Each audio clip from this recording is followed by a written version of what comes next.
You're staying safe, aren't you? I'm trying my best, but I that people are coming around me that might not be doing the same. Have you gotten the COVID vaccine yet? It's now open. Well, you may be too young. You're too young for it. That's right. You're in the next group. I'm gonna borrow you and Dr. Lamb's birth certificates and add them together.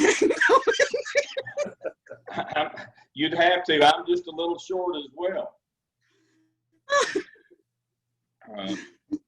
You had to be born in, what is it, 1955? Yeah. I'm hoping Gardner-Webb is going to be offering it soon. I am too. Now, I heard Jennifer, she was on one of the undergraduate interviews with us on Friday, and she got a call during the interview, and she ran out to get one. I think school people in Burke County, and she said that somebody canceled their appointment and they had extra, so she ran out to get one on Friday. Of course, when your husband's the superintendent, you get called first, I suspect. But barring that, I don't know when we'll get it. I guess it'll be after either you have to be 65, born in 1955 or earlier, or I guess maybe we'll be in the second wave. I don't know. I had sent an email to Barry down at Gardner-Webb, and he said that they are hoping that the Cleveland County Health Department will let them do something with the nursing program at Gardner-Webb, where they can actually distribute it there. He had originally said maybe at the end of the month, but I imagine now that the state has changed the phases, that's probably not going to happen. Well, I went to the doctor during the break, and he said he wouldn't know anything till February 1st.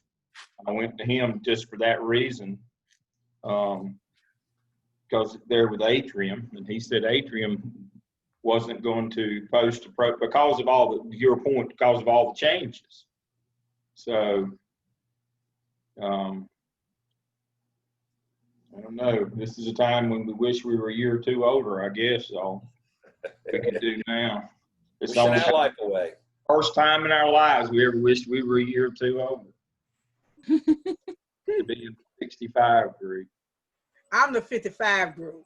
Mm-hmm. Who said 1955? Happy New Year, everybody. Happy New Year. I'm the 1955 group, but I still haven't gotten mine yet.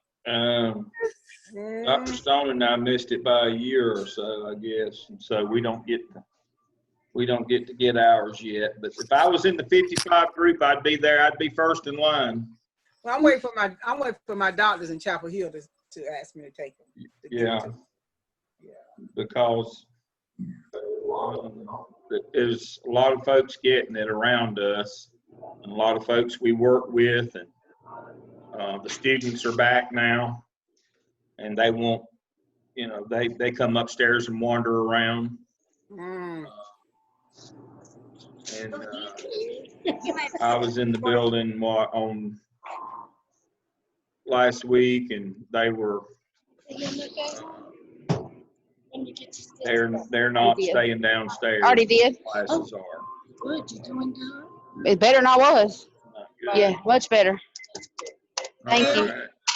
This is Rachel. You may have said this before, but did you determine if we can go as teachers from Gardner-Webb? Not yet. That's what we were just talking about. But when the teachers go? When teachers go, we're not in that group. Okay. And that's what Steve was talking about. We talked to our folks, and no, we're not in that group. We were hoping to get something kind of in between the teachers group and the next group, but I don't know if that's happening either, because the state keeps getting involved in the priority list. So our state's a lot worse than yours. Mm-hmm. But now there ain't any COVID in South Carolina, according to the people. According to South Carolina's wide open. Everything's open there and no restrictions. Oh, I know. They don't have it. Wild, wild west down there. Mm-hmm. Of course. We're just all happy. Exactly right. You're doing well. Yeah, it wouldn't be a good idea to hang out in South Carolina right now. in terms of COVID. My husband had an appointment for Thursday, and they sent him an email a few minutes ago and canceled it till the end of February. Yeah. Well, I see we Right got. as the governor was giving a speech about how we got plenty of shots, we just need to line them up and shoot them and move them on. I'm not sure that's correct. But he didn't know where the news people were getting their information. Well, that's what I mean. I don't know. Somebody said relax on South Carolina. They'll get there eventually. I'm sure we will. I'm just hoping I'm alive when we get there. That's the biggie right now, is survive it till you get there. But it's a tough time. Prayers for everybody. Stay safe. Well, I've got 6 o'clock, and I know some people have got class in a few minutes, so we've got to move on. Good evening. This is Dale Lamb, Gardner Webb. Welcome to the Legacy Candidate Town Hall for spring 2020 in observance of Martin Luther King Day and my favorite prayer that I read too much but not enough. I'll start our evening meeting with a prayer tonight from the Reverend Dr. Martin Luther King Jr. So pray with me, please. Oh God, we thank thee for thy church, founded upon thy word that challenges us to do more than to sing and to pray, but to go out and work as though the very answer to our prayers depended upon us and not upon thee. Help us to realize that man was created to shine like the stars and live on through all eternity. Please keep us, we pray, in perfect peace. Help us to walk together, pray together, sing together, and live together. Till the day when all God's children, black, white, red, and yellow, will rejoice in one common band of humanity in the kingdom of our Lord and of our God, we pray. Amen. So I'll go ahead and share my screen, and we'll get started with our agenda. I emailed it out, and the email that came out. I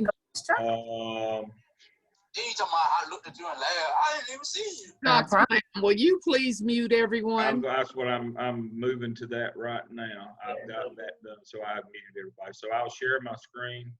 Let me get out of that, share my screen, and go to our agenda for the evening. Let me move that out of the way. And here we go. So this is the MELS Legacy Candidate Town Hall. Please remember that all students, the master's and licensure candidate, must apply to graduate. Now, we don't have any add-ons completing this semester, but fairly soon from the registrar, you will receive an email to register for summer graduation. To do that, they add the charge to your bill. So you don't have to pay you pay, but you don't have to send them a credit card. They'll add it onto your bill and student accounts. Master's people pay $150 because there's a lot more things for you in terms of what that pays for. Add-on licensure pays $75, and I'll talk about that in a minute, what you get for that money. The deadline is set for registration is set by the registrar, not by me. I don't know what that day is, but they will send you an email shortly about registering for graduation for summer. I called her today, but her phone was not on, so I don't know. So you mail 604 currently and 603 add-ons that are going to finish this summer. Be checking your email on a regular basis, and you'll get an email from the registrar telling you when registering for graduation is open. You need to do that so you won't have to pay a late fee. Again, not me. You know, when you get your late notice, I can't help you. I'll tell you up front. So if you register late, there's nothing I can do. That's through the registrar and student accounts. All right, so what you owe us this spring in terms of all of your classes, we'll run through these quickly. The folks that are completing this semester, there with Dr. Stone, the master's folks in the full 5-semester masters, make sure you've applied for graduation. If you haven't by now, you need to, and they will charge you a late fee. So what you're responsible for this spring is MELS 605 Blackboard coursework, to include your discussion boards, assignment, evidence, peer reviews, those things. Please remember, we get students who do this every semester. They think as long as I complete my tax stream portfolio, I'm good. No, you got to pass your class as well. So make sure you remember you got to do all that stuff. Your evidences, you owe us the CAP and the SOP. You got to complete your SOE dispositions, your competency analysis, the completer survey, all semester, 5 semester internship logs uploaded and submitted for evaluation. You got to complete your competency analysis. All of those things must be done this semester, and then you must finalize and complete your task stream competency folio. 3 rounds of artifacts. It should look like this. Let me get out of that and get over to Anera's. It should look like this or something similar, whatever graphic you chose for it, but each of the competencies must have 3, and it tells you where they come from, and then the documents attached. So that's the way it should look. A short narrative, the digital learning competencies identified, and then the attached artifacts that go with that. You can have a short narrative. You don't want a bunch of competency analysis. You've done that elsewhere. Just tell us what we're going to see, where it came from, and if it's digital, and then attach it. But this is what a completed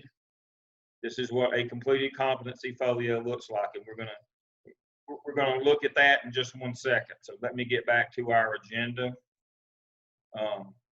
So please remember that you must go to task stream, complete your folio, and then you will have to move it over to your DRF portfolio for evaluation. That's you folks who are in 605 with Dr. Stone. You must complete it where it is and then move it to get it evaluated. Now, I've checked both of his class shells in the last half hour. He does have a section on the menu of your class shell in MELS 605 that says how to upload your competency folio for evaluation. It's a 2.5-minute video of me telling you how to do that. And so I'm going to walk through that very quickly. And remember, there's a video of this in your shell, in your class Blackboard shells, but I'm going to go through it very quickly so that you can see how to do that. So when you're in your DRF portfolio in task stream, you simply click on Final Competency Folio, go to Attachments, you upload from your computer an artifact created in task stream, lesson, folio, etc. Select the category. It is a web folio, and then you select whatever you've named it. I'll call mine Competency Folio 20. That's one of the ones that I created. You simply add a file. It's there now. Save and return. Submit work. Just that easy. It's just that easy. But the trick is, do not submit your competency folio for evaluation until it's complete. All 3 rounds of 21 competencies have 3. There's 3 artifacts for each of those 21 competencies. When you get that done, you go to task stream, go to your DRF portfolio, and upload your competency folio. Please remember, once you've uploaded it, we can't go back and fix that. Now, once you're in your competency folio, you know you can publish and share it, a link to it with prospective employers. Let me quickly go to that. So when you go to your competency folio, and I'll pick one of the many that I have created over the years, we'll do this one. Up here in the corner, it says Publish Share. You can create a printable PDF, or you can email this web folio. First, you publish it. No password needed. Publish. All right, it is now published, and you can email this web address to selected participants. And this is the URL right here. You can just copy and send that to somebody, or you can directly email it to somebody. I would do this for prospective employers. You can also do this along with your transcript for Gardner Webb, as we've told you, in order to get your renewal credits on your teaching certificate for digital teaching and learning competencies. You send that URL, or you can print it and send it along with your transcript and present that to your staff development people in your district professional development, and you'll get your digital teaching and learning competencies credit. But you have to publish it first and then send the link or a hard PDF copy of that. You're better off to send the link because they can open it up and look. That and your transcript will get you your CEUs of credit. So that's just one of those things that's a nicety along the way. So that's for you folks who are in 604. That should be everything, and we'll talk about final dates in just a minute. For the folks who are in with Dr. Sanders in 604, 604 Blackboard courses, skip and the cap, you need to complete both of those this spring because you only have 6 weeks in the summer till your portfolio is due. You say, but Dale, the summer is 10 weeks long. Yeah, it is. But we have to call work due 4 weeks before the end of the semester. There is no run-up time to graduation like in the spring or fall. When we finish classes on Friday, you graduate on Saturday in the summer. It's only 10 weeks. There is not another week behind classes like there normally is for spring and fall. First Saturday in August, it's done. So the first Monday in July, the portfolio has to, that's the first turn in the portfolio. So you need to knock out both the skip and the cap this spring so that you can get your PSYOP done this summer. If you go into the summer lacking both the cap and the PSYOP in 6 weeks, you will not have time for anything else. And you got to remember, you got to pass your class as well. It's not just the rush on your task stream portfolio for you folks. You got to do 16 weeks of work in basically 8 weeks this summer. So it's going to be difficult. So knock out both your skip and your cap this spring. You don't, and to that end, I have taken out portfolio competency analysis and disposition to save you some time. You complete your second round of your artifacts for your competency folio, and you should be good. For you full 5 semesters folks who are in 602 with either Dr. Sanders or Dr. Neal, your 602 Blackboard work, you owe us the APTEL evidence this semester, and you will do the remaining 9 competency artifacts that you didn't do with the APTEL. You did 13 with it, so you will do, or 12 or 13, so you'll owe us 8 or 9, whichever it is, for doing the APTEL this semester. And then the final group are all our 603 add-ons that will finish this summer. Remember, when you get that email, to respond back and register for graduation this summer.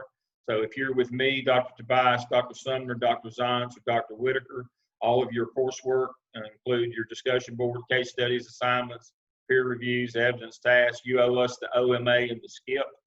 This spring, you don't have any DRF portfolio competency analysis. You do have to do a dispositional assessment of yourself. It takes 2 minutes. And then you finish the second round of your artifacts in your task stream competency folio. So at the end of this semester, you'll have each of the 21 competencies should have 2 artifacts attached. So that's the review of everybody that we've got legacy in our program, what needs to be done. So now let's talk about commencement.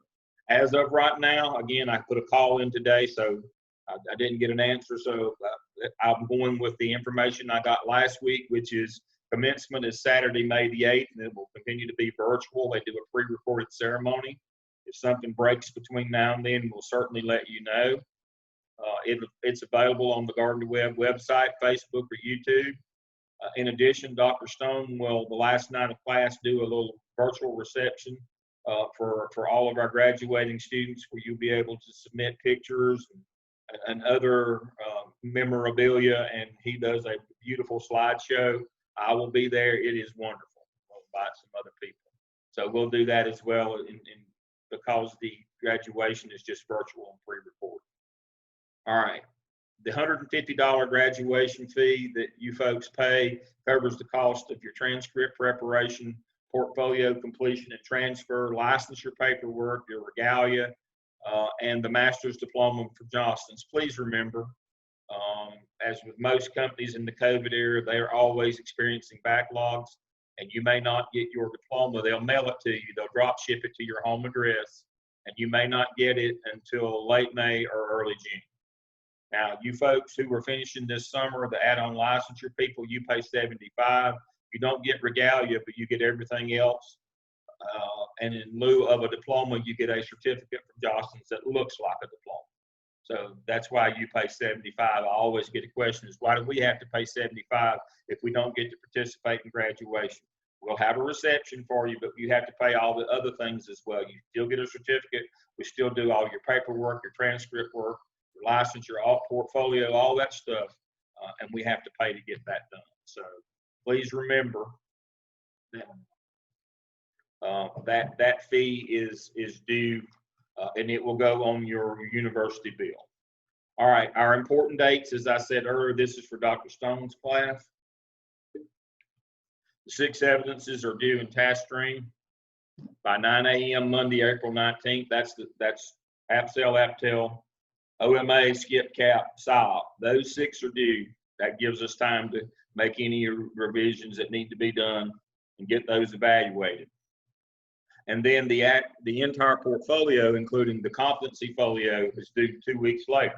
Everything else is due on Monday, May the 3rd at 9 a.m. in order for me to certify you to graduate on Tuesday morning for graduation on May the 8th. Graduation certification, I must certify you on Tuesday morning. That would be May the 4th in order for you to be on the graduation list. Now, I know we're not going to line up, march through the gym, but still, the deadline is Tuesday morning at 9. I have to certify you that you're either going to graduate or not. So those are your dates. Your 6 evidences, so that if there's any issues, we can get them taken care of, should be in by April 19th. Your entire portfolio, including your competency folio, uploaded and evaluated inside of your DRF portfolio, is due by Monday, May the 3rd at 9 a.m.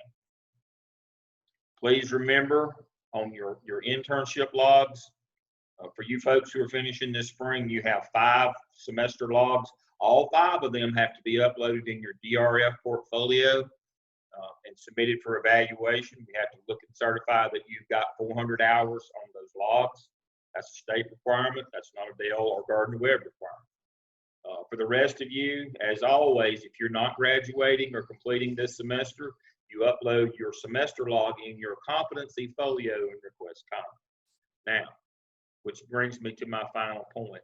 Please do not upload your 5 internship logs and request comments. When you upload those 5 in your DRF portfolio, the final 5 logs, submit them for evaluation. Remember, we don't have anybody to do comments in your DRF portfolio.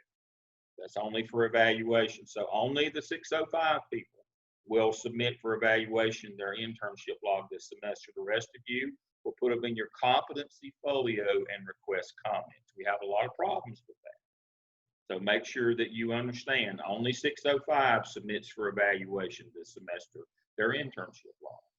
Reminders of what the clinical coach 1 does. That's the person that would make a visit to your school. If there's an issue with your clinical hours or getting them signed off on, you get in touch with your CC1. Those are, again, signed geographically. Your clinical coach 2. Now, if you don't remember who that is, you just email me and I'll work with you on that. Your clinical coach 2 is the person that helps you with your portfolio. The evaluator, double blind, you don't know who they are. They don't know who you are. They don't teach or coach you. They evaluate. They are state trained evaluators. They evaluate you on that rubric. And then there's a student suggestion at the bottom here for those of you who are now in the COVID era. We've doubled down on writing grants. A lot of them, Dr. Stedman wrote one for communities in school, but a lot of our students are writing grants. Their schools are writing grants now to help with technology needs on the digital divide. And one of the suggestions that Eric just got a job. He's in the central office down in Florence. He's over all of their arts programs now. One of the things that he talked about is a lot of what we wrote in the APSEL and APTEL works really well for grant writing. And I know a lot of you are getting involved in that now, as are we at Gardner-Webb, because of the digital divide. So it's just a suggestion from him. I put that at the bottom. So that is a review of where everybody is this semester, everything that you owe us, the dates as we know them. Again, commencement right now, we're to assume will be virtual again. on Saturday, May the 8th. If there's a change to that, we'll let you know. But we're working on that assumption still, as was announced last week. And so that should be everything that you need to be involved in or working on right now. Please let us know if you're having issues. Remember, we have revised the clinical handbook to include a lot of activities to get your hours, that if your school is not in session, if you are online only, we have a whole new set of suggested activities for when your school is closed and you're digital only. Make sure you get those. The only thing that, prayers for everybody with all the troubles that we've had with COVID, but knock wood, our folks have been able to continue, and we've been able to continue on. The only hiccups that we've had are people getting their hours, their clinical hours. And so, again, you have a clinical handbook, and when I send out the link to this video, I'm going to attach it again. And I didn't send it the first time because of size, but I will send it again tonight when I send out the link to this video, that revised clinical handbook that has that revised list or additional list of activities that you can do during COVID to get your hours. All right, stop here. I want to recognize the faculty. I want to thank all of those that showed up to be with us tonight. I see Dr. Stone, Dr. Sanders, Dr. Zions, Dr. Whitaker, and I'm sure that I see Dr. Tobias from 603. Thank you all for being here tonight. Oh gosh, we got a lot of folks here tonight. There's Dr. Stedman. Dr. Worrell. And Dr. Worrell's here. Again, y'all have to help me look and see. There's Dr. Maraglia. She's new with us semester. Her and Dr. Kate and Dr. Jolly. Dr. Jolly's here with us. We've got some new folks that are working with us, and a lot of the other folks. But the faculty, and the reason I see Dr. Sumner, the reason I'm calling them, these people are available to you. They took their time to be with us tonight. You be sure to call on me or to them. That we're here to help you, whatever you need. We know times are tough, but this is the time that we step up when times are tough. That's what school people do.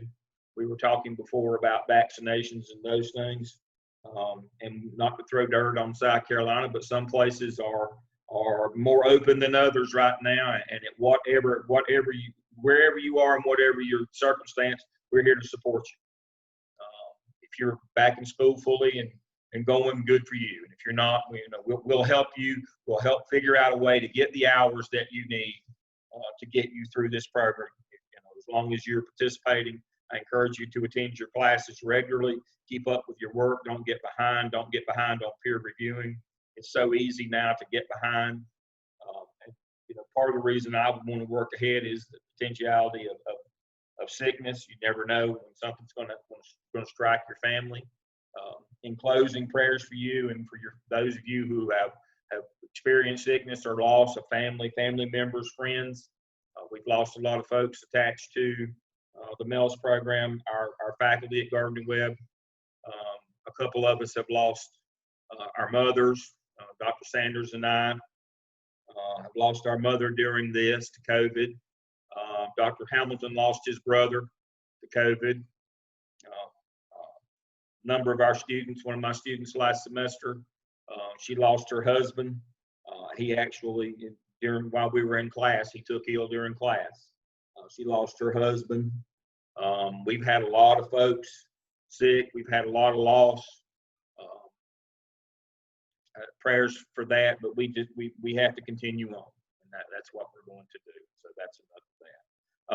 I'm going to open up the floor. If anybody has any questions, you can use the chat function, or you can unmute yourself if you have something that I've missed tonight.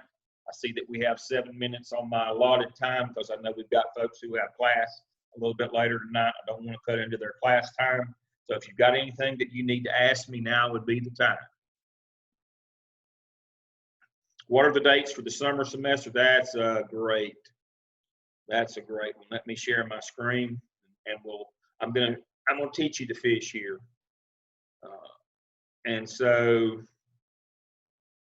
when you sign into Web Connect, there's a calendar right here, and it has dates for years to come and years back. And so, according to this calendar, Saturday, May 8th is commencement. Grad classes start back on Wednesday, May the 19th. Grad first 5 weeks begins, and so that would be us. And so we'll start on the 17th. Monday, May 17th is when we'll be up and live and ready to go. So I'm guessing about May 10th, we'll have our shells up and ready for you to start working in your shells on Monday, May the 10th, hopefully. And then we'll start classes on Monday, May the 17th. Is when we'll start classes, and classes will run through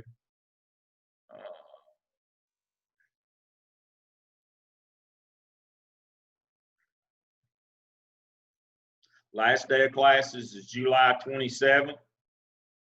Commencement's on the 31st this year. That's why I said there is no week lag between the end of classes and summer school and commencement.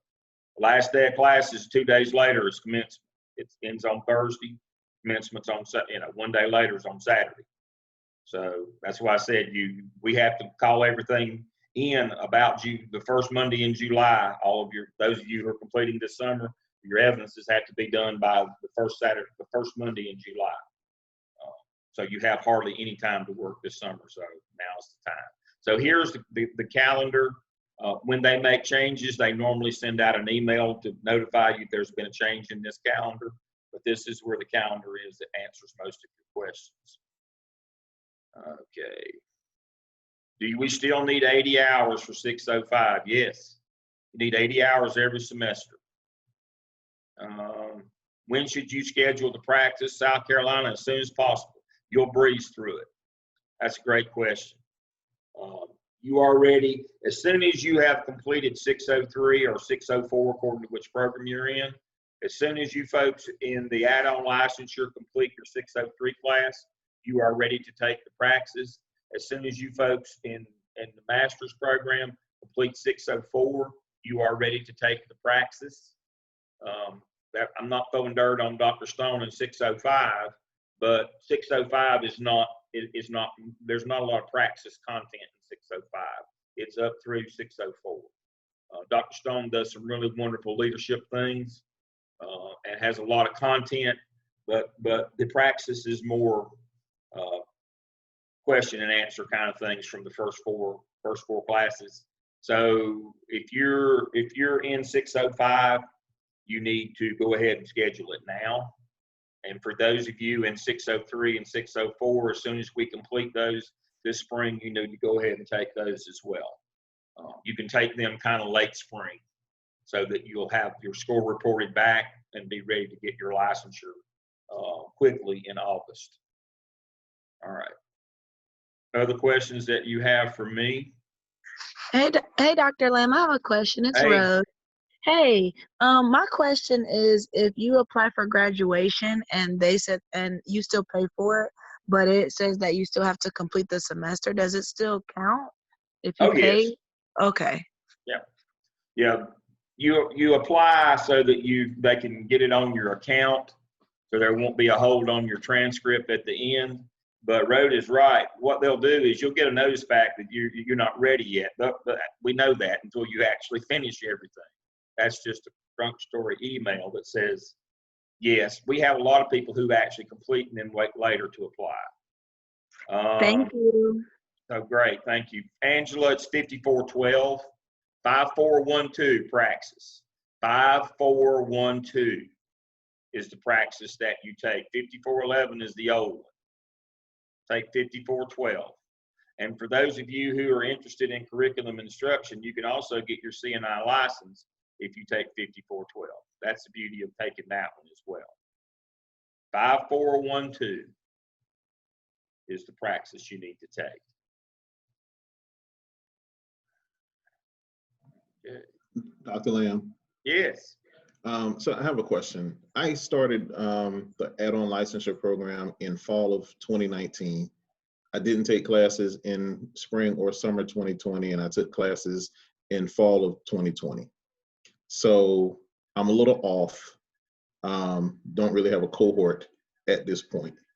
Are you with Dr. Stone's group in 605 this semester?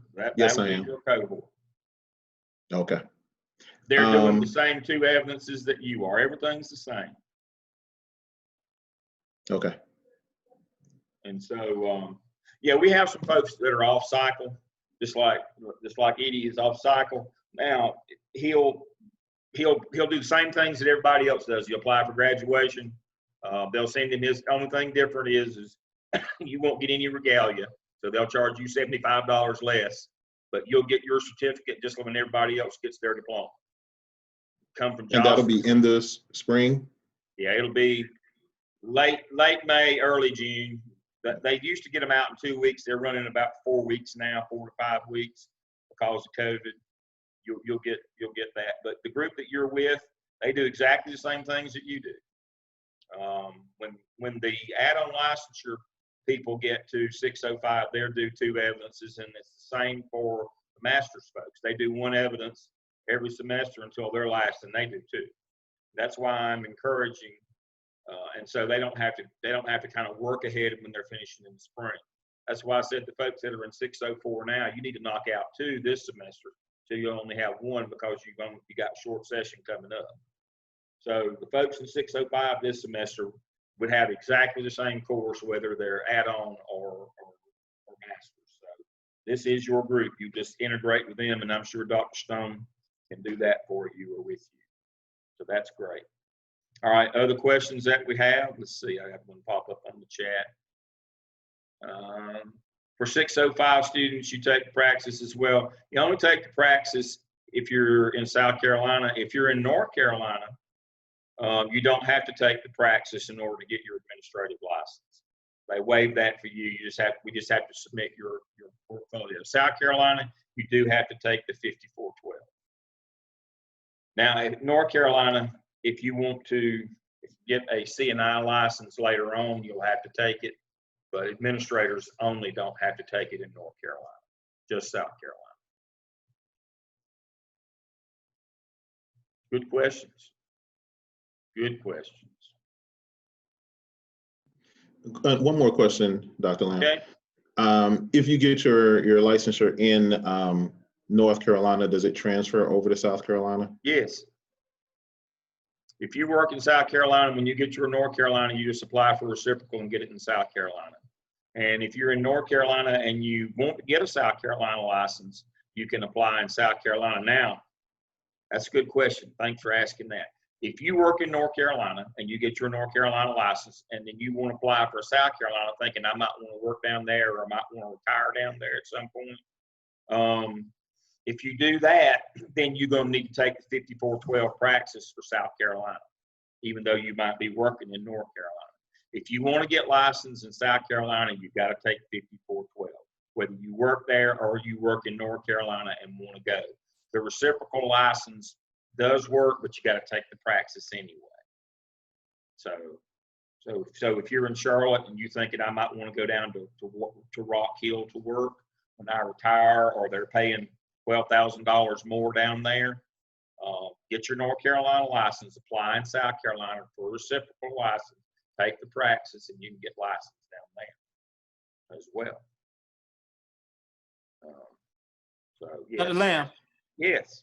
so the CNI license is a extra certification for North Carolina? Right. You'd have to get some sort of a degree in curriculum and instruction, whether it be a master's or a 6-year or a doctorate. And we have a lot of people who do that, who go the CNI route. Some of them do the CNI and then jump over to us at the end and just do the add-on at the end. But the irony is, whether you're in North or South Carolina, if you want a CNI license, you have to take 5412. You don't have to take 5412 in North Carolina to get your administrative license, but if you want, it's just one of those quirks in the system. So if you've come to us from CNI, and we have a lot of people who have, if you want your CNI license in North Carolina, you got to take 5412. But if all you're doing is getting your administrative license in North Carolina, no 5412 praxis. If you work in South Carolina, or if you want to be licensed in South Carolina as an administrator, you got to take 5412.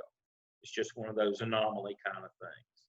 So we do have some people who are CNI folks who are in this group.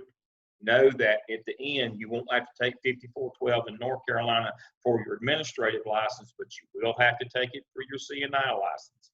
I know that sounds crazy, but that's just the rules right now. Thank you. Thank you. We actually have a number of doctoral programs and variations of our doctoral programs, and one of those is if you're at Gardner-Webb and you finish the doctorate in curriculum and instruction, we have a 12-hour block that we do once a year for those people to get their add-on. And I said that to say this. We have a number of different programs at Gardner-Webb, and again, I won't put my pitch in for our 2 doctoral programs in the School of Ed for school people. We have the EDLS program with Dr. Steve Laws. I talked with him this morning. And we have the curriculum instruction program with Dr. Jennifer Putt, which is the next level for you folks. I highly recommend both of those. And also, we have the DEOL program for those of you who might be thinking about working in nonprofits outside of traditional K-12 education. That would be like if you want to work at a community college or a state college or a private college, post-secondary. So we have that program as well. It is our version of our leadership in higher ed or higher education doctorate. It's called organizational leadership. And so we do have that program as well with Dr. Jeff Hamilton. If you're interested in any of those programs, the doctorate in leadership studies, which is K-12 superintendency track or central office track, or curriculum instruction, or if you want to work in college or other nonprofits, we have 3 programs, all of them quality programs. Get in touch with me, I'll get you in touch with them. All right, let me catch this last question here. If you have a master's in CNI and the add-on, you can take the praxis in South Carolina and apply for both. Yes, you can apply for both, and you can apply for both in North Carolina if you take the praxis as well. You can apply and get both of those. You can get both your administrative and your curriculum instruction specialist license in North and South Carolina if you take the praxis 5412. That is correct. It's a good question from April. All right. I'm sorry. One question. Right ahead.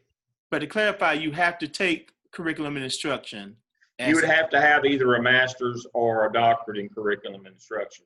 And we do have a good number of people who have that or who are working toward that are work with us dually in the add-on licensure program.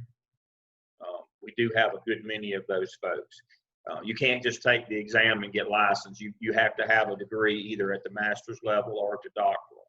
And we do have a good many of those in our add-on licensure program. About a third of our add-on licensure program are actually CNI people. Thank you. Thank you. All right. I know some of you have class in a few minutes, and some of our folks have classes. I appreciate you joining me tonight. Call, email. We'll send the link to this out later. I will attach the clinical handbook again. It has some additional things that you can do to get your hours. As somebody said, everybody have to have 80 hours. Yep, every semester. That's a state requirement in both North and South Carolina. I can't waive that. So that's the one that we got to make sure that we hit during this time, which has been the most difficult. Again, thank you all for joining us. Prayers for you and your family. Please stay safe and hope to see you again soon. Thank you and good night.